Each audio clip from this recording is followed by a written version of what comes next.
To talk about what is happening in Germany, more specifically what has been happening in Germany for a year now. Berlin now has what is called a Cybrothel, meaning that the customers, who are majority men, have the option to rent out these AI dolls, and these dolls can have conversations with them, they can physically interact with them. The men also have the option to get, a VR headset, so it feels as real as possible even though they're only talking to a machine. They can book them for hours or even the entire night. Anybody with a couple of $100 can go to these AI dolls. Now, Philipp Fusenegger, who is, the owner of this, has said that people just feel more comfortable when they're talking to a machine because machines don't judge you. Is it that machines do not judge you, or is it that you can do whatever you want to a machine? Things that would be very illegal to do to a woman. Because we're getting incredibly concerning reports on these things. You are able to customize your dolls, the way they look, their hair, their eyes, their skin, their size. You can even give them features that would normally be seen in, people who are below the age of 18. You can also, reinforce the mindset that when it comes to, heterosexual relationships, the only person whose actual desires and thoughts matter are the man's. The woman is just there to do whatever you want her to do. You're going to make it impossible for these men to have actual interactions with real-life human beings. We're also getting reports on,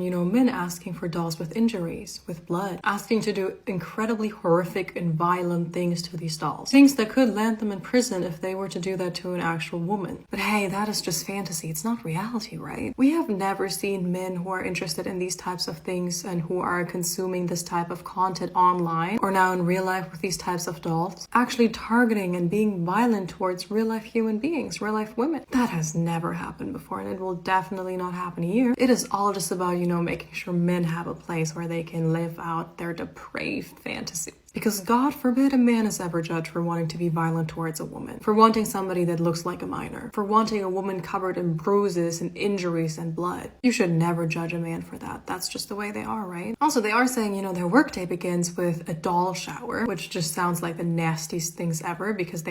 Yeah, I might have ended up on the dark side of the internet right now because I can't rock with it. I don't understand it. I know that there's a subset of people out here that's going to validate it and ain't going to say things like, no, this protects the rest of us, or they should be able to get their stuff off, or at least it doesn't spill over into real life. We don't know that. I mean, basically what we're doing is that we're trying to contain a problem by isolating it and saying, hey, you can take it out on that instead of solving for the issues. But then at the same time, you can't necessarily make anybody solve for their issues. So I'm kind of conflicted about it because I'm like, wait a minute, this ain't right. And I would like for people to have real life interactions, but at the same time, you know that the worst amongst us is always going to be amongst us. So how do you solve for that problem? They have to clean up all of these dolls after the men are done with them. They then put on this beautiful makeup on these dolls so they look like real women. One of the dolls is called Kokeshi. Her skin is described as super soft, and it even smells like perfume. 1 hour with her costs $100, and the owner himself says that it is very rare for female customers to come, but they do have a male doll for that, even though it gets used next to never. At least not by women. The owner says he wanted... That's pretty wild, bro. This is insane. Look, I'm never advocating for anybody to deal with, interact with, or live out a fantasy with even a projection of somebody that is under the age of 18 years old.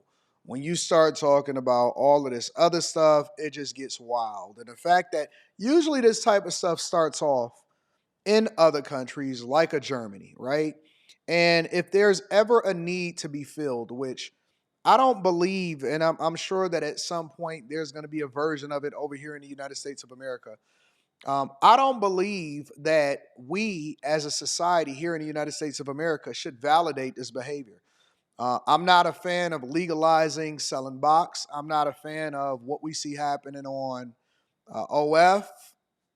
I am an advocate for banning uh, corn under a certain age because, I think that it's just creating a degenerate society.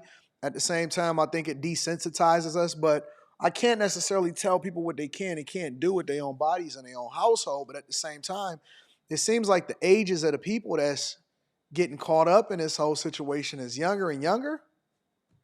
to create an art gallery. somewhere where you could interact with the art by using and abusing it.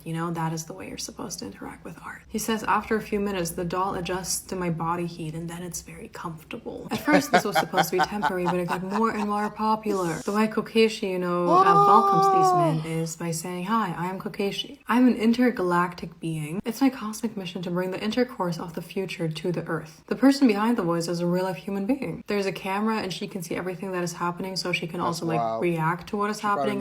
She wants to stay anonymous and calls herself Aphrodite. She does say she's trying to, also teach consent to these adult men. If somebody just, kind of jumps her, she says she'll be like, oh, I'm sorry, please ask me before you do this. Now, what do these dolls look like? They look like all the women out there, all real life women. A very big chest next to no waist, because organs are not necessary when you're a woman, and very long legs. That's super educational for the men, because, that is what the founder is saying. Wait. Come on.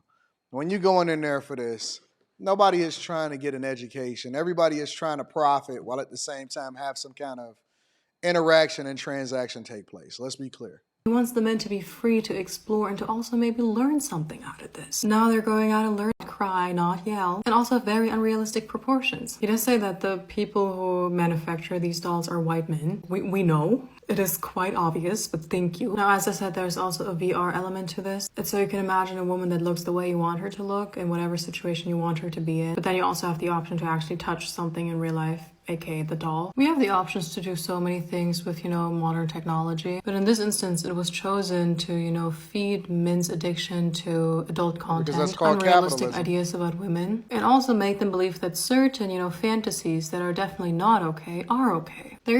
I know she's taking more of a feminist take to it to validate her narrative that she's trying to spew out so that she could ultimately try to paint men as the enemy. I'm looking at it from a logical perspective in that I don't believe that there's extremes. I think that most people are logical. I don't think that you can stop this thing. Anything that we see that technologically advances itself ultimately leads itself or lends itself to capitalism. That's what it's all about. Like when you think about the internet and the modern internet versus what it was started for, as far as our ability to be able to communicate more effectively, solve for problems, get things done faster, all of that.